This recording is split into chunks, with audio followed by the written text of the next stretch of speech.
with that, we do have an awesome guest speaker who is here with us today from FM.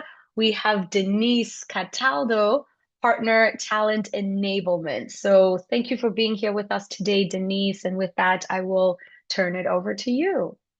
Great. Hello, everyone, and thank you, Tandaka, for inviting us to present today.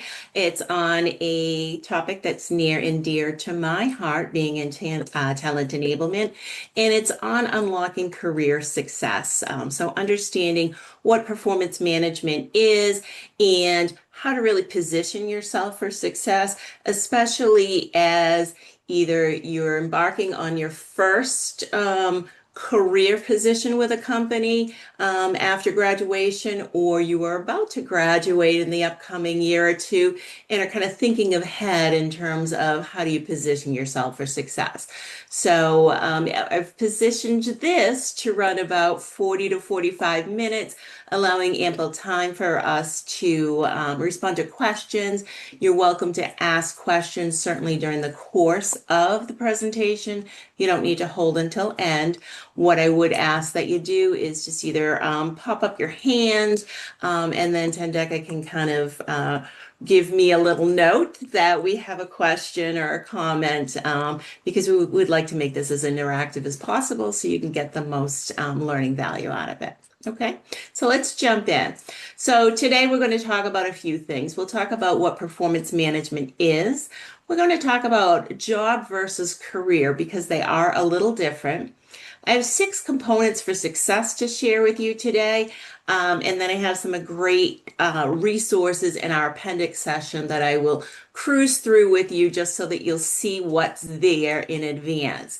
After the conclusion of today's presentation, Tandeka will email out to you or post, however we want to work it, the presentation slides here so that you'll have those for future reference and be able to take full advantage of the information and resources that are in there. Okay, so let's jump in. What is performance management? It's frankly a continuous process of communication. That's all it really is. It's a communication between managers and employees, and it's to support achieving overall organizational objectives. So you fulfilling your goals and objectives, and in turn, those driving the company's objectives. There's really 3 big pieces that lead to success with this.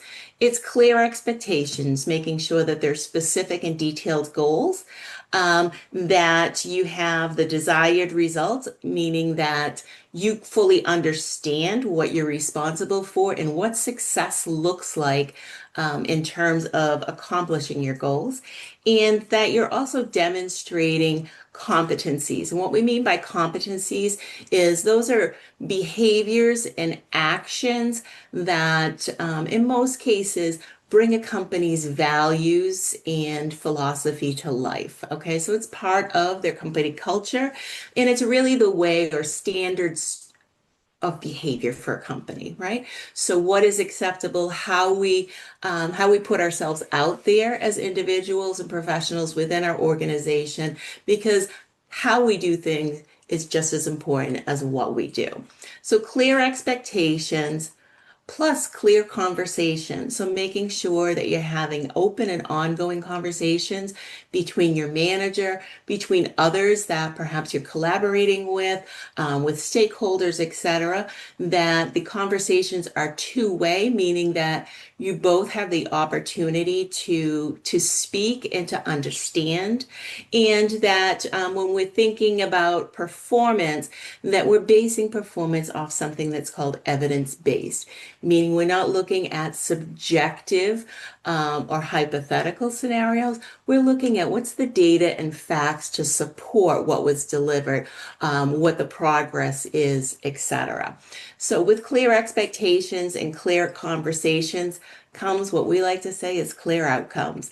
So it's that business performance that the company wants to see. It's client satisfaction, meaning that we're giving the very best to our clients out there. And it's going to drive your satisfaction as an employee, meaning that you're going to feel fulfilled with your role with the company, that you're going to see a clear career path for yourself. There's a lot that rolls out of kind of this whole performance management cycle. Okay. And job versus career. This is something that's kind of interesting to think about because oftentimes people don't differentiate the two. Think of a job as somewhat of your beginning point. Okay, it's where you launch your career, but it does not necessarily define what your future career is. So you may have just accepted a role with an organization, or maybe you're looking forward after an internship or graduation to getting that first early career role. Okay, that's your beginning point in life, right? Your career is kind of that vision of where you see yourself when you're establishing your profession, right? So it may or may not be a direct path from where you begin. For some folks, they start in a particular function. Maybe they start as an underwriting trainee and they kind of go through the underwriting career path, and that's where their passion lies.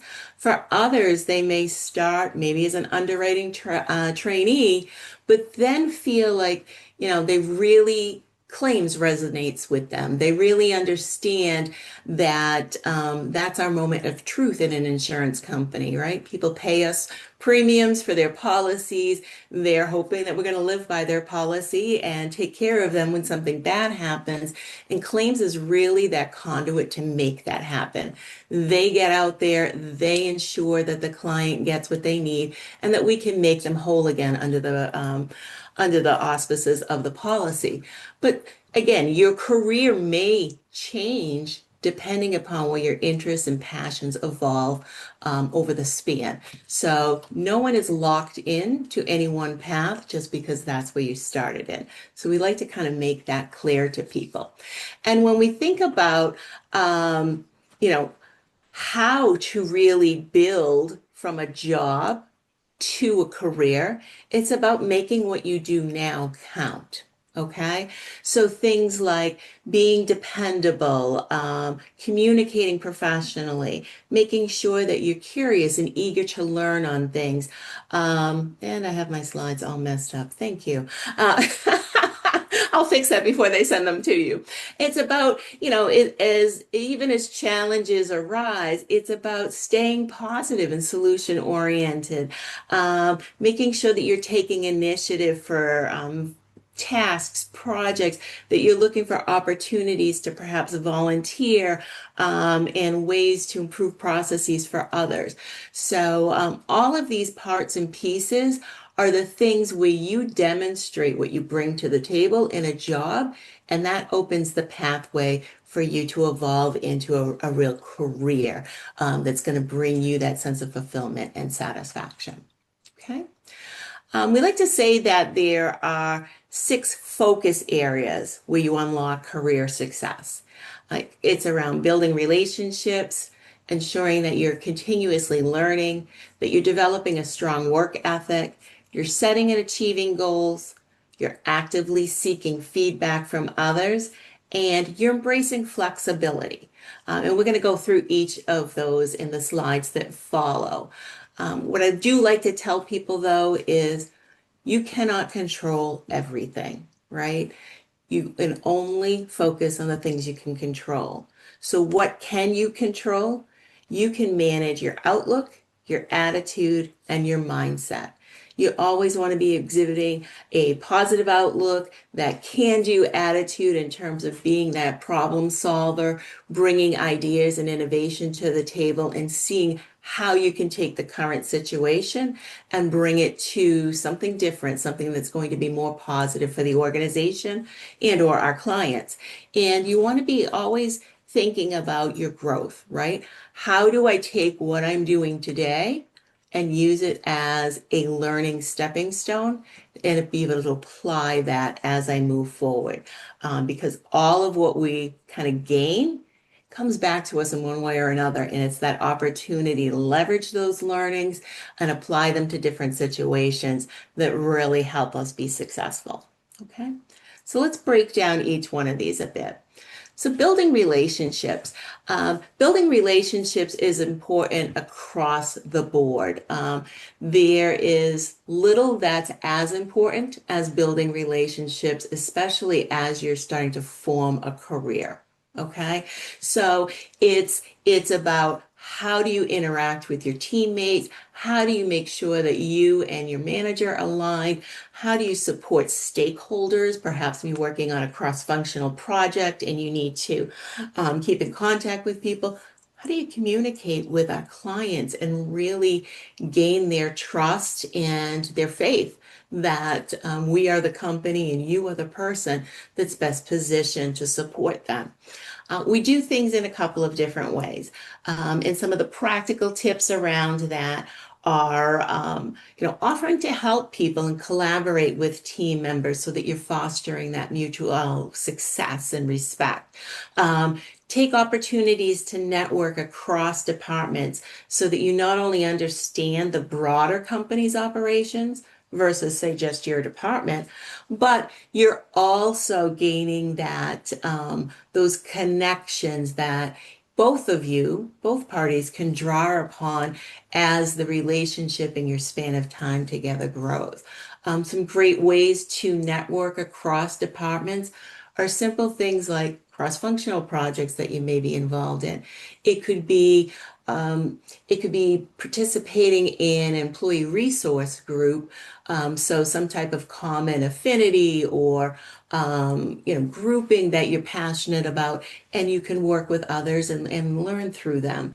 A third way is volunteering or getting involved in the community, and a lot of companies do have a multitude of ways that you can do that, whether it is, Earth Day things or United Way or other organizations that are going on. How do we give back to the communities we serve? And that's a great opportunity for some feel good for yourself, knowing you're doing great for the community, but also getting an opportunity to meet folks from across the organization. Okay. We also like to say that in terms of building relationships, you always want to be able to think about that first impression, right? How are you putting yourself out there? What is the brand you're projecting? How do you want to be known? What differentiates you from the next person aside of you, right? Those are the key things. And you always want to kind of have in the back of your mind is, what do I want people to think of me as a professional? What's that reputation I want out there? And it's things like not only being professional, but making sure that you're being proactive, looking for opportunities to make a difference, and certainly being positive in your mindset, and even in things like assuming positive intent in situations. Okay.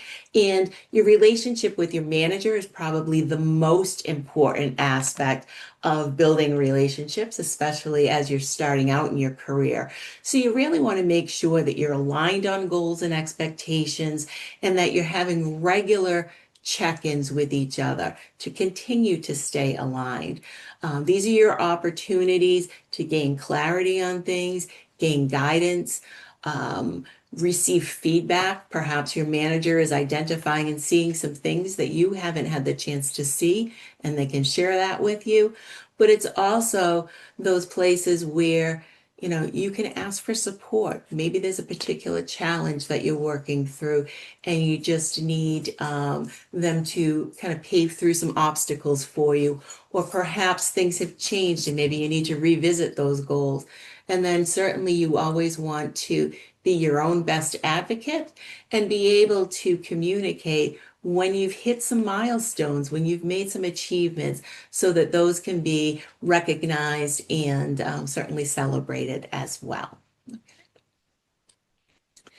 The second piece is that continuous learning that I mentioned at the beginning. So when we think about adult learning, there's really three different realms in which we learn, okay? We learn through what we call educational, which is things like formal learning, courses, certifications, workshops, seminars, etc. There's learning experientially. So maybe you're taking on new challenges, stretch assignments. Learning experientially is where you get the opportunity to do hands-on learning, right? You're getting to hear, test, sometimes fail, right? But some of those are our greatest learning experiences too. It's that practice area where you really internalize the learning that you're gaining. And then the third realm of learning for adults is what we call exposure or social learning. So it's things like mentorships, communities of practice, perhaps job shadows where we can understand what's involved in a position from someone else, peer-to-peer coaching. There's a wide variety of social or exposure learning experiences, and those are also great opportunities to really gain some insight firsthand from others that perhaps have expertise or are experts in a particular area. You should be using feedback as an opportunity to grow. So, not just necessarily hearing what someone is saying to you in terms of what you've demonstrated, but how can I learn from this and how do I apply it? Okay. I like to use what's called the stop, start, continue technique.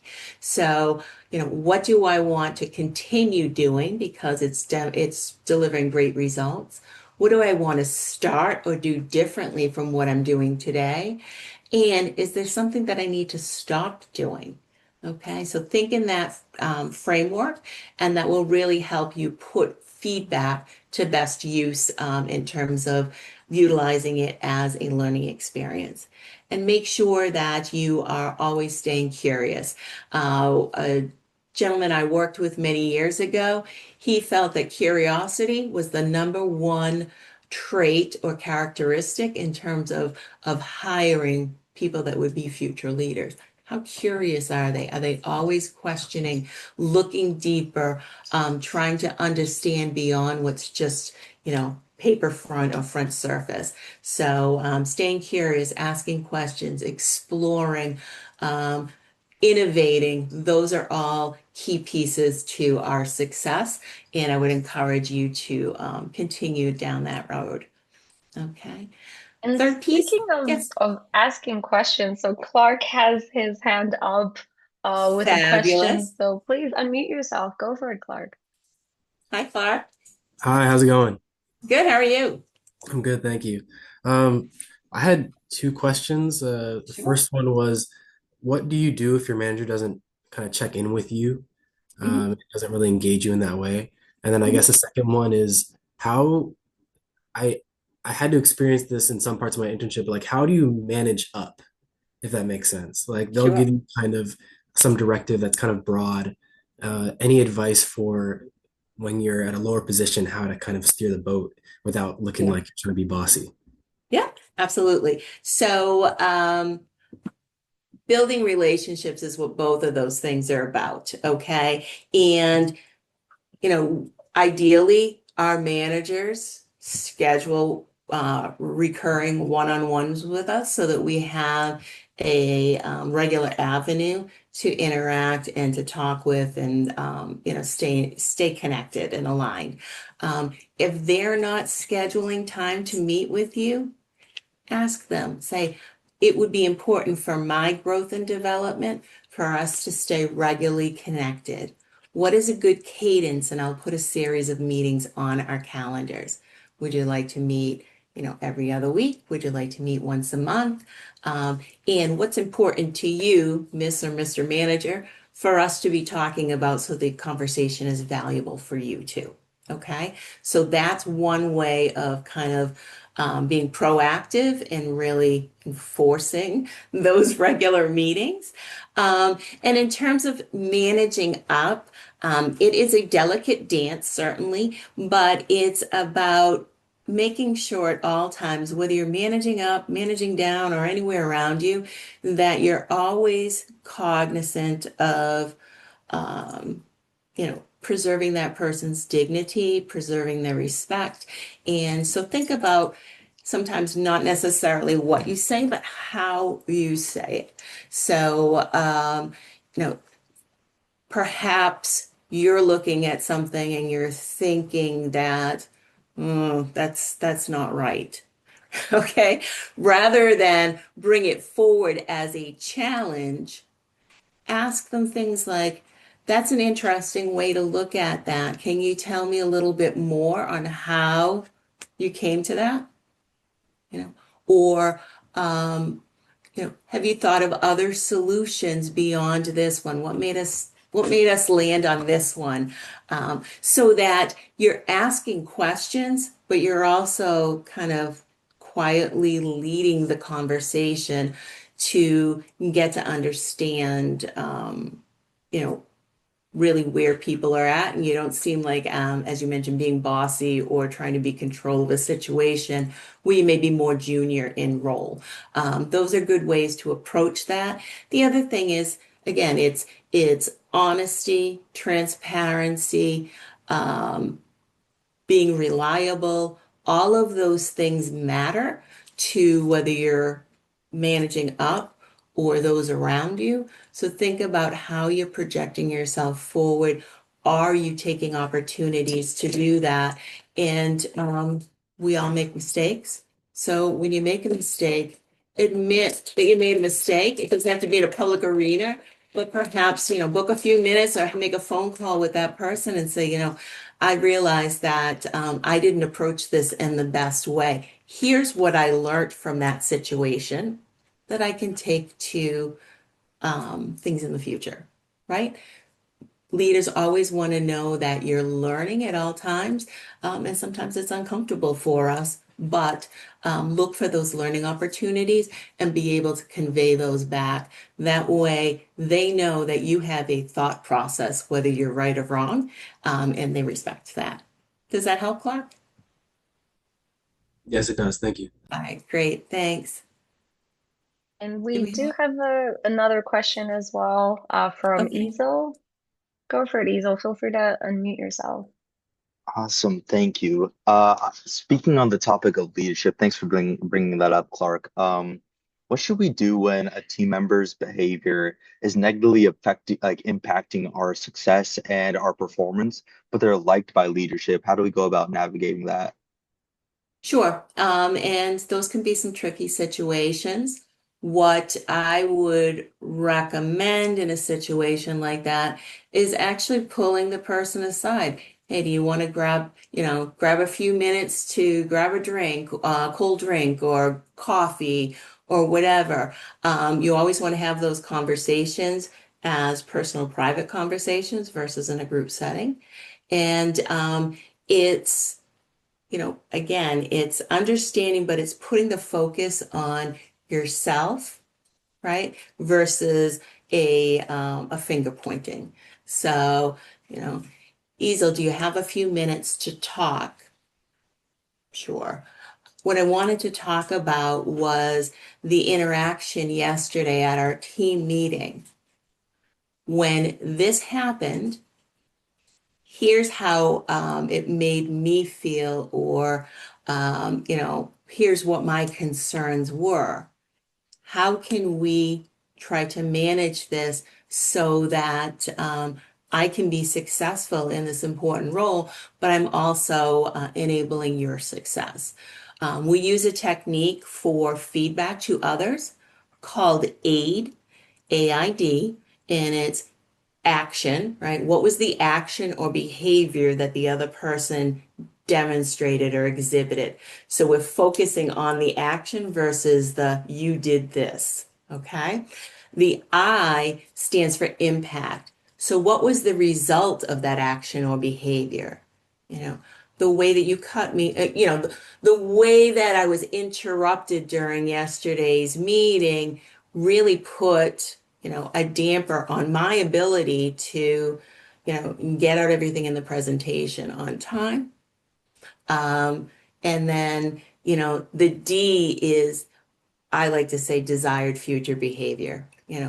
how, and sometimes it's a question, especially if it's somebody that maybe is, a little more established in their position, or as you say, liked by leadership.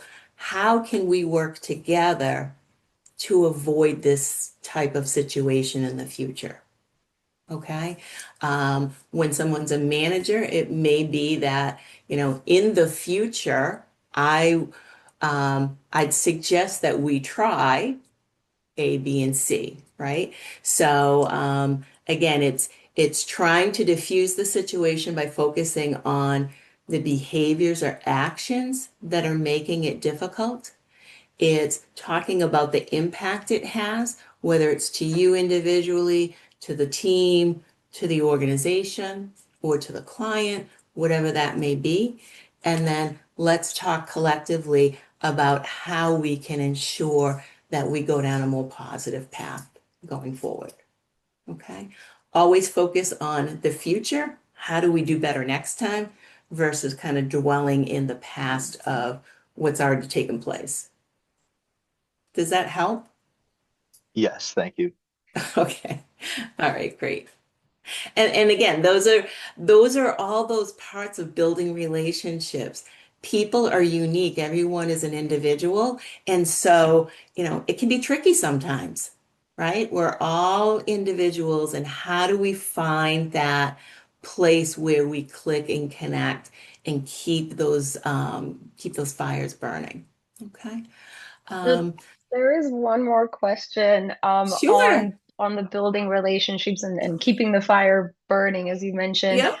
So it's from Ray Kwan. He's not in a space right now where he can unmute, so he just typed his question in the chat box. Okay, great. But he says, one thing that I've struggled with is keeping up with all of my relationships. So what's the Mhm. best way to organize regular check-ins? Professors, mentors, industry leaders I've met at conferences, retail Mhm. agents, underwriters, et cetera, et cetera. There's a lot. There are Sure. many great people that I've met that I'd like to keep in contact with, but it's definitely been a struggle. Sure. And that is common as your network grows. It can be a lot. And so you have to approach it in two ways. One is you need to be really thoughtful around it. And so what I would say is, you almost have to prioritize. Where is there a critical need to communicate? Where is there, hey, I want to keep the relationship going? Or where is there, just want to make sure we're on each other's radar, right? So it's maybe a priority of high, medium, and low. And then go through and be really planful, right? Schedule time to connect with people. And connecting with people may be as simple as when you're talking with that medium and low, it may be, dropping them a quick email and saying, hey, I was just thinking about you today. And I came across this really great article that, resonated with me based on our last conversation. I hope you enjoy it. Look forward to an opportunity to chat, right? Took you like 3 minutes to write that and send it out. And now you've made a connection with that person versus losing them. Okay. When it's a priority, so I have to communicate with somebody. I need to keep them in the loop. There's something coming up that either they're going to need me for, or maybe I'm going to need them for. And so we want to make sure that we're still there. Those are times when you're reaching out and actually trying to schedule some type of meeting, right? Hey, can we connect for coffee? I'd love to catch up. Or, hey, wanted to talk to you about, the networking event that's coming up next week, and whether you're going, and can we talk about X, Y, and Z when we see each other there? If it's your manager, or your professor, as you mentioned, those are people where, there's probably a need to communicate and keep them updated on certain things. And so that becomes higher priority on the list. But again, I find, and maybe Tendeka can share a suggestion that she has. I find that I kind of block off an hour each day to do things like, catching up, reflecting on what's happening or has happened in my day, kind of planning forward, right? All right, so what's tomorrow's priority? And also, who do I need to touch base with, right? And then again, use that priority scale and use the different mediums of communicating to say, how am I going to connect with these people? What is the one, two, three things that I want to make sure that we're clear with each other on? And so, Decker, I don't know if you have a Yeah. suggestion or an approach you use? Yeah, no, absolutely. I think the thing about maintaining the relationships is that you really do have to prioritize, right? So for example, like I have a lot of connections on LinkedIn. I just popped my LinkedIn in the chat box as well. So if you're not already connected, I'd love to connect with each and every one of you here today. But I have a lot of LinkedIn connections, right? So there's no way that I could possibly like maintain relationships with all of those people on a regular basis, right? As in like sending messages and whatnot to each person. And how are you today? How are things going in your career, right? That would be a full-time job, right? In and of itself, just trying to maintain all of those conversations.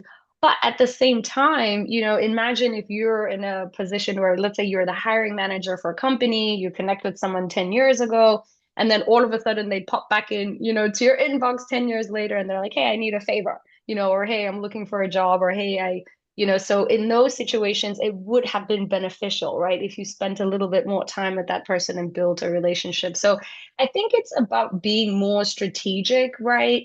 And literally choosing who you're going to build the relationships with.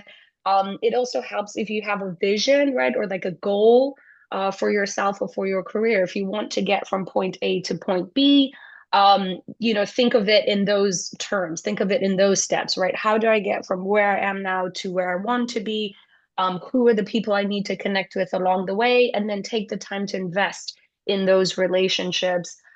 It doesn't have to be an everyday, type of conversation. It could be every year, it could be, every 6 months, right? Where you're literally just sending them a message so that you're top of mind, right? When an opportunity comes up. So again, like 10 years later, at least, if you need a favor from that person, at least you've checked in with that person, right? Like once a year over the past 10 years. And then they feel like they've built that relationship with you. They're more likely to help you um, get to the next level in your career. So hopefully that helps. Yes, and that's a great suggestion. You do have to be really strategic about it, and I would say another easy way is you're probably on LinkedIn, and LinkedIn is great about sending you notifications when people have posted things or they've had a job change or anything like that. Sometimes it's as simple as going on those and saying, "Hey, great article. Thanks for sharing. Congratulations, Bob. You certainly deserved this. I hope all is well," right? You've just made yourself relevant with them again just by commenting on something that they've posted. So look for those opportunities also as kind of those freebies, I like to think, because it makes it very easy for you to keep those connections going. Does that help? Oh, Brian can't he Yep. can't speak, right? Right. But he Okay. he did Hopefully type that in, he helps. If said, it, yes, yeah. he said that helps a lot. Thank you. Okay, perfect. Okay. So let's move forward a little bit. Developing a strong work ethic, that's part of really your brand, right? How are you putting yourself out there? How do you want to be known? And it's really important not only when you're early in career, but really at any point in your career. People want to know that you know what they can expect from you, right? They want to know that, okay, oh, Mary is somebody that always goes above and beyond in terms of her work quality. She's someone I can really count on. I know I'm going to get this from Bob on time versus sitting on pins and needles, hoping that Bob's going to get me that report when I need it, right? So it's about delivering that high quality work and being consistent about it, right? Caution yourself around over promising and under delivering. Okay. Sometimes people want to be that yes person. They want to say, yeah, I can do that. I can do that. I can do that. And they overload themselves to the point where they're very capable of doing all 20 things that are on their plate, just not all at the same time, right? And so inevitably, you're letting someone down. You made a promise or commitment, and you're not following through on that, at least in the way that you originally committed, right? So when you can, be really mindful about what your capacity is, what you commit to. And if you commit to something, follow it through. Take that ownership and make sure you're delivering. If you anticipate something is not going to go that way, get in touch with that person right away. Don't wait until the 11th hour before something is due and, email them saying, yeah, I'm not going to be able to get that to you tonight. That is too little, too late, right? Communication is really important and making sure that we do it at the right time. So being dependable, maintaining again that positive attitude, even when we're going through some tough challenges, right? We all go through tough situations. It could even be something in our personal life or at home. We need to be able to compartmentalize and say, okay, I'm at work now, and work expects me to show up, perform, present myself in a certain way. Okay, so I need to take whatever is going on at home and be able to put it off to the side for the day or whatever until lunchtime when maybe I have 45 minutes to an hour that I can now deal with that. Think carefully about these things. If you have something going on at home, make sure that you're being honest with your manager, making them aware of that, so that at least they have that in the back of their mind. Doesn't necessarily give you a free pass, but it certainly helps them understand what your situation is versus sitting there wondering, I wonder what's going on with Tendeka. This isn't like her, right? So make sure that you're being open and honest in driving those things, okay? And expect the same of others, right? We all have dependencies and with each other. And so make sure that if people are making promises to you or they're, delivering work to you that's not the quality that's needed, that you're having those tough discussions with them because it can end up being a reflection on you if you're not getting what you need from someone else. So it's a good way to kind of start off on the right foot in relationships about being honest and being able to, call each other on the carpet when the time may be needed. Okay. Setting and achieving goals. So a couple of things on this topic. Really what you should be understanding here is when you're joining a company, you want to clearly understand what your role is, but you also want to understand how that role contributes to the company overall. Okay, so that it gives you a sense of purpose, right? I am doing this. It's more than just it's more than just your job. It becomes this sense of purpose that I'm helping put people back together when something bad happens, right? That's more aspirational than, yeah, I open a bunch of claims files and I do this or that. So think of things in that larger context, understand how what you do day in and day out contributes to the organization's objectives. Okay. And that also makes sure that what you're doing matters in the sense that when you are delivering, people are recognizing that because you're bringing forward an important end result. Okay. Make sure that you understand what success looks like from your manager's perspective, right? If your goal is to underwrite for a book of business, um, understand what's in that. What is the dollar goal? Is there a number of clients? Am I supposed to be managing certain broker relationships? What is actually involved in there? What does success look like? And you can simply ask your manager, okay, if I'm successful in this goal, what's it going to affect? What's the outcome going to look like? How will it make a difference? Right? Those things are important for you to understand so that what you're delivering is exactly what they're expecting. Okay? Once you have your goals, you want to break them down into actionable steps. There's that old adage, how do you eat an elephant? One bite at a time. You need to understand what your big goal is, and then, okay, what's the track or the way I'm going to get there? Okay, and break that down so that you know you're making some type of meaningful progress, whether it's weekly, daily, monthly, whatever. Okay. And then again, as we said with communication, always keep your manager updated. Make sure they know where you are status wise. Make sure they know when you're hitting successes, but also talk to them about challenges in case they may need to, help you in terms of removing an obstacle or, maybe adjusting a plan because what looked realistic at the beginning circumstances have changed and maybe it isn't any longer. Okay. When you're writing your goals, we like to say to use the SMART framework. That stands for specific, measurable, achievable, relevant, and time bound. So clearly stating, what is that exact goal, quality, quantity, outcome, time frames? How will these success be measured? Do I know how we're going to gauge those results? Making sure that it's not, so easy that it's really not recognized or so difficult that it's not even reasonably possible to meet that achievement. Making sure again that aligns back to something bigger than you and that time bound period. Okay, you need me to do this and that by when, right?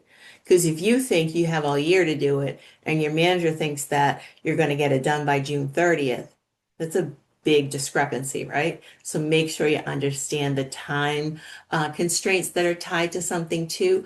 All of this helps you prioritize what you need to do when you need to do it. And when you're coming up with those actionable steps, how you need to do it. Because how I do something when I have all year may be very different than how I attack something if I've got 90 days, right? So think of those things. Oops. Seek feedback. Feedback sometimes can feel uncomfortable, right? Somebody is telling us something about ourselves. But look at feedback not as a negative thing, but as a positive learning experience, right? It's essential for all of us to hear feedback in order to grow. And what I mean by that is if you're doing something that isn't the most optimal way to do it, wouldn't you rather know now so that you could make changes and become more successful versus going all the way until the end of the year and hearing it at performance review time when now it's really too late for you to make any type of change to the outcome, right? It's important that feedback to hear it and then decide, okay, what am I going to do with it? Sometimes it may be that, okay, that's important to hear, but I don't need to change the way I'm operating. Other times it may be like, ooh, I'm glad I heard that because I could do this, that, and the other thing, right? So think of it in that context. You want to listen without defensiveness, use an opportunity to reflect back on the situation, and show people appreciation for their input. It's hard sometimes for people to give feedback too, right? And so oftentimes what I will do is if I'm presented with feedback, I decide, okay, is this something I'm going to action on or not, right? And if I'm going to action on it, usually what I'll do is I'll drop a quick note to the person and say, hey, thanks for the feedback you shared with me. As a result, I'm going to do X, Y, and Z. Or maybe it's thanks for the feedback you shared with me. As a result, I did X, Y, and Z, and I've got much better results. Here's that, right? So people go, okay, yeah, they actually listened and took it to heart. Okay. One thing that I will suggest in terms of a tip is when you're asking for it, try asking for advice instead of feedback because you will get much more specific, actionable information. Okay. Let's say you just did a presentation for your team in the team meeting. Afterwards, saying to somebody, hey, how did I do? They're going to say, oh, you did really good. Great job. Right? And they're going to walk away. What did that tell you? Nothing. Okay. What if you said, hey, can I get some advice from you? I want to know about, the presentation I did in the meeting. Is there a way I could have made that point stronger? Oh, well, now you've invited that door open, you've asked for something very specific. That's when you'll start to hear the what, the why, and the how, okay? That you can do something about, okay? And it may be that they affirm that you did a great job, you made this point, you reinforced it by this, and I could see on our manager's face that they really, they were impressed by the way you did that, right? That's a lot more than you hear when somebody says, oh yeah, good job, right? So think about asking for advice because it will get you that more concrete, specific information that will really matter to you in terms of using it as a learning tool. Okay. Flexibility. The world is constantly changing. Our industry is constantly changing. Companies are continually evolving, competition, global marketplaces, etc. We cannot stay stagnant. If we do, we are not going to be here for the duration, right? That requires us as professionals to also be flexible and agile in how we learn, how we act, how we perform. Okay, so make sure that you're pushing yourself sometimes outside your comfort zone, right? Make sure you're learning new things and approaches. Make sure that you are being open and receptive to change, looking at it as, okay, it's an opportunity to grow, right? Somebody's not doing something to me. It's an opportunity to grow. Look for ways to build resilience around how you do things. And again, understand that career paths aren't necessarily linear. You want to stay agile because things change over time. And maybe that causes you to think differently about a career, or maybe an opportunity that you never could have fathomed suddenly opens up. And, do I want to give this a try? So being flexible, looking for ways to be more innovative, for trying and experimenting, these are all things that will serve you well over the duration of your career, rather than staying kind of, in one zone, if that makes sense. Okay. So final thoughts. There's a lot in here, and when you get the slides, I think that you'll see that there's much more deeper context in what I call the notes section. So take some time to read that too. But first impressions matter. So think about how you want to show up, how you want to be present, and what you want to be known for. Be proactive. Don't wait for things to come to you. Look for opportunities. Don't bring forward problems to your manager without necessarily also coming with, and here's what I think might work, right? You bring a problem, but you also bring a potential solution, right? May not be the one that the manager picks, but you didn't go empty-handed. You went with something saying, hey, this is happening, but I think with our process, if we streamlined it to X, Y, and Z, we could be much more timely and accurate with whatever, right? Causes them to go, and that's important, right? Maintain a positive attitude even when things around you may not be optimal, right? How do I react? That's what you have control over, and make sure that you're putting yourself forward as somebody that's got a can-do attitude, that you're looking for the positive in a situation. How can I learn and grow? How can we as a team succeed? All of those things. Building trust through honesty, transparency, and continual conversations. Okay, that communication is essential, and that's what really solidifies relationships. And the last big piece I'll tell you is there's absolutely no one that will care as much about your career as you do. It matters to you. Even if your manager is a wonderful person, your career still isn't the number one priority on their list. So make sure you own it and you drive it. Okay?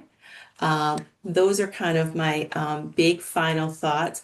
Before we open up for additional questions, I just want to give you a quick cruise through the appendix piece so you can see what's in there. Okay? So, in the appendix, I have kind of some insight on skill development versus career development and kind of what the difference is between those two things. I talked about the three E's, the learning models for development: experiential, exposure, and education.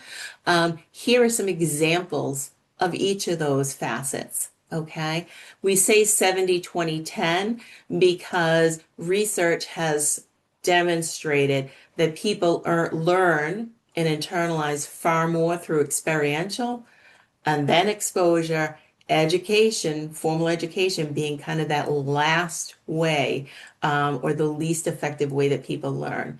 I will give you a tip. I'm not telling you not to go to training, not to go to workshops, not to take classes.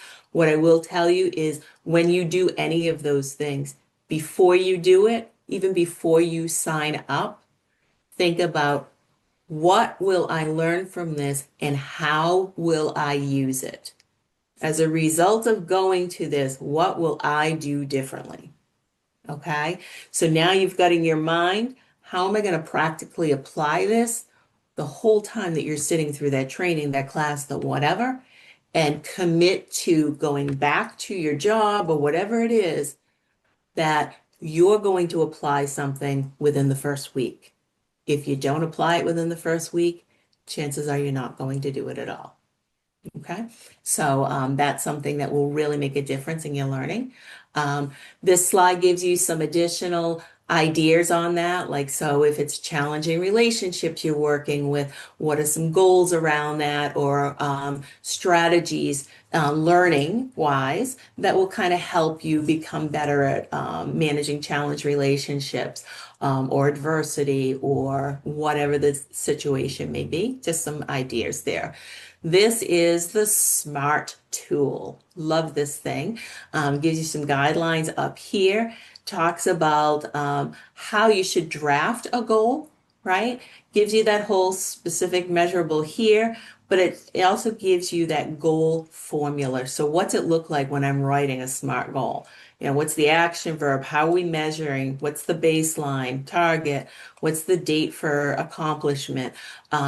All of those things, make sure that you have a really crisp, clear goal so that you and your manager both recognize success when you hit it.